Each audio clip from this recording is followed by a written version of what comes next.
নির্যাতিত মহিলাদেরকে ধর্ষণ করলেন কে? আমাদের বাংলাদেশের একজন উপসচিব। সৌদি আরবে আমাদের যে মহিলারা যারা চাকরি করেন তাদের যখন বিভিন্ন নির্যাতনের শিকার হয় প্রবাসী হিসাবে, তারা ধর্ষণের শিকার হয়, বিভিন্ন ধরনের নির্যাতনের শিকার হয় বিদেশি সৌদি দ্বারা, তখন তাদেরকে সেফ হোম বলে একটা জিনিস আছে, যেটা সৌদি আরবে আমাদের বাংলাদেশি হাই কমিশনে আছে একটা সেফ হোম। এখানের মধ্যে আইনা নির্যাতিত নিপীড়িত মহিলাদেরকে আইনা রাখা হয়, তাদেরকে মানে নিশ্চয়তা দেওয়া হয় যে কিছু করা হবে না। অথচ এই সেফ হোমেই আপনারা চিন্তা করবেন যে এই সেফ হোমেই নির্যাতিত মহিলাদেরকে ধর্ষণ করলেন কে? আমাদের বাংলাদেশের একজন উপসচিব। ওনার নাম কি জানেন? মেহেদী হাসান। সৌদি আরবে বাংলাদেশি নারী গৃহকর্মীদের নির্যাতন ও নিগৃহীত হওয়ার খবর উঠে আসে গণমাধ্যমে। গৃহকর্মী হিসেবে কাজ করতে গিয়ে শারীরিক ও মানসিকভাবে নির্যাতনের শিকার হন অনেকেই। বছরের পর বছর নির্যাতনের শিকার হয়েও একই বাড়িতে কাজ করতে বাধ্য হন তারা। অনেক সময় পালিয়ে বাংলাদেশি অনেক নারী আশ্রয় নেন সৌদি আরবের বাংলাদেশ দূতাবাসের সেফ হোমে।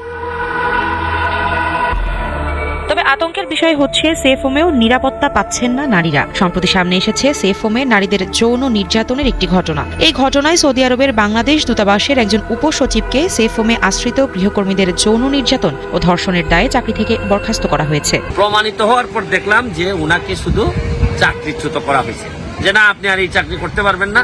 আপনি যেহেতু আমাদের নিজেদের মহিলাদেরকে, যারা প্রবাসী মহিলাদেরকে আপনি নিজেই ধর্ষণ করছেন, এই জন্য আপনি আর চাকরি করতে পারবেন না। তার চাকরি চলে গেল। একটা ক্রিমিনাল মামলা এখন পর্যন্ত হইল না। আশ্চর্য লাগে যে ধর্ষণেরও বিভিন্ন রকম প্রকারভেদ আছে। আপনি যখন আপনার আন্ডারে যখন কেউ আশ্রিত হয়, আশ্রয় নেয়, প্রবাসী দ্বারা নির্যাতিত নিপীড়িত হয় আশ্রয় নেয়, তাকে যখন আপনি পুনরায় ধর্ষণ। সৌদি আরবে বাংলাদেশ দূতাবাসের সেফ হোমে আশ্রিত গৃহকর্মীদের যৌন নির্যাতনের দায়ে উপসচিব মেহেদী হাসানকে চাকরিচ্যুত করা হয়েছে। বৃহস্পতিবার জনপ্রশাসন মন্ত্রণালয়ের সিনিয়র সচিব মোহাম্মদ মেজবাহ উদ্দিন চৌধুরী স্বাক্ষরিত এক প্রজ্ঞাপনে এই তথ্য জানানো হয়। প্রজ্ঞাপনে বলা হয়, 21তম বিসিএস ব্যাচের প্রশাসন ক্যাডারের কর্মকর্তা মেহেদী হাসান রিয়াদ দূতাবাসে কাউন্সিলরের দায়িত্ব পালনের সময় সেখানে আশ্রিত গৃহকর্মীদের যৌন নির্যাতন করেন বলে প্রশাসনিক তদন্তে প্রমাণিত হয়েছে। অনেকগুলা মহিলারে ধর্ষণ করেন। এই ধর্ষণ করার পর শুধু চাকরি যায়, উনি একজন কর্মকর্তা, কিন্তু একটা ক্রিমিনাল মামলা হয় না। এই রকম ডিসগ্রেসফুল, এই রকম লজ্জাজনক কাজ যে দেশে হয়, হওয়ার পর যদি ক্রিমিনাল মামলা না হয়, আপনি নিশ্চিত থাকেন এই দেশ অভিশপ্ত হবে। এই দেশ অভিশপ্ত হবে, আমি বলে দিচ্ছি আপনাকে। আর যে দেশ অভিশপ্ত হয়, এই দেশ কোনোদিন বঙ্গবন্ধুর সোনার বাংলা হইতে পারে না। আপনি দেখেন এই মেহেদী হাসান, এই যে মামলা গ্রেফতার ছাড়াই পেয়ে যাবেন পার পেয়ে যাচ্ছেন এই উপসচিব মেহেদী হাসান। উনি কত ব্যাচের? 21তম ব্যাচের বিসিএস এর। মানে হচ্ছে গিয়ে এটা লজ্জার যে একটা সেফ হোম, এমনিতেই প্রবাসীদের ঘামের রক্তের টাকার উপর আমরা বেঁচে আছি।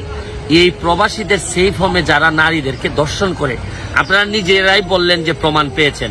প্রমাণ পাওয়ার পর তাকে চাকরিচ্যুত করলেন। এখন পর্যন্ত একটা মামলা হইল না। এর চেয়ে কষ্টের, শুনেন, পৃথিবীতে বড় বড় প্রেসিডেন্টের নামে পর্যন্ত মামলা হয়েছে, কিন্তু বাংলাদেশে একজন উপসচিব কত শক্তিশালী হইলে, সরকারের এই বিভিন্ন জায়গায় উপসচিবরা কত শক্তিশালী হইলে এইরকম একটা লজ্জাজনক কাজ করার পরও, শুনেন, স্বাভাবিকভাবে মানুষের বিভিন্ন অপরাধ আমরা স্কিপ করে যাই, অনেক সময় অনেক কিছু বলি না, কিন্তু যার কাছে, যার কাঁধে মাথা রেখে কাঁদতে পারার কথা, উনি যেখানে কাঁদার কারণ হয়েছেন, তার বিরুদ্ধে একটা ক্রিমিনাল মামলা হবে না, এটা বিশ্বাস করতে কষ্ট হয়। আমি বিশ্বাস করি যে খুব দ্রুত তার বিরুদ্ধে একটা ক্রিমিনাল মামলা আপনারা শুরু করবেন। আর না হয় আমি আপনাদেরকে বলি, প্রয়োজনে আমরা হাইকোর্টে যাব। তবে লজ্জা লাগে যে এইসব জিনিস নিয়ে হাইকোর্টে যেতে। আমার কাছে মনে হয় আপনারা এই যে বিবেক অথবা আপনাদের মাথা অন্য জায়গায় বন্ধক দিচ্ছেন, এবং আপনারা এই যে আগেই মাথার মধ্যে ঢুকায় রাখছেন যে এই ধরনের লোকের বিরুদ্ধে মামলা করা যাবে না, এলে অসুবিধা আছে, এগুলা থেকে বেরোয় আসেন।